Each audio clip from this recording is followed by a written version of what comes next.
ఈయన ధనదాహం ఎట్లాంటిదంటే సంతోష్ రావు గారిది, రామన్న కాన్స్టిట్యున్సీ, కేటీఆర్ అన్న కాన్స్టిట్యున్సీ నేరెళ్లలో ఇసుకలారి గుద్ది ఒక దళిత బిడ్డ చనిపోతాడు.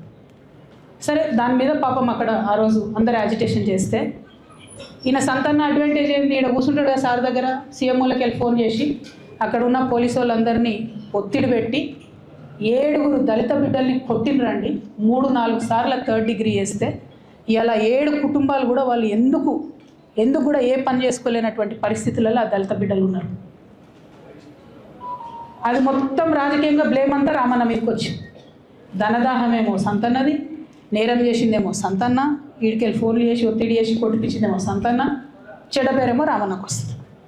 ఈ ఎగ్జాంపుల్ చెప్పడం కోసమే నేను ఈయన గురించి చెప్తున్నా, వేరే ఏం లేదు.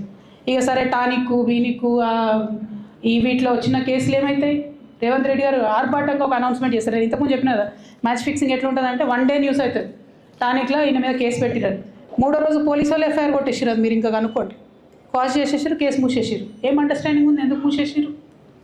At the same time Harithaharam, తెలంగాణకు హరితహారం అని పెద్దలు కేసీఆర్ గారు పెద్ద కళతోని 230 కోట్లు అక్కడ గోబీ డెజర్ట్ల వాళ్ళు చెట్లు పెట్టి చైనాను కాపాడుకున్నారు. మనం అదే స్థాయిలో తెలంగాణను బాగు చేసుకోవాలని పెద్దసారి హరితహారం అని పెడితే ఈయన దానికి నకిలీ ప్రోగ్రామ్ గ్రీన్ ఇండియా ఛాలెంజ్ అని పెడతాడు.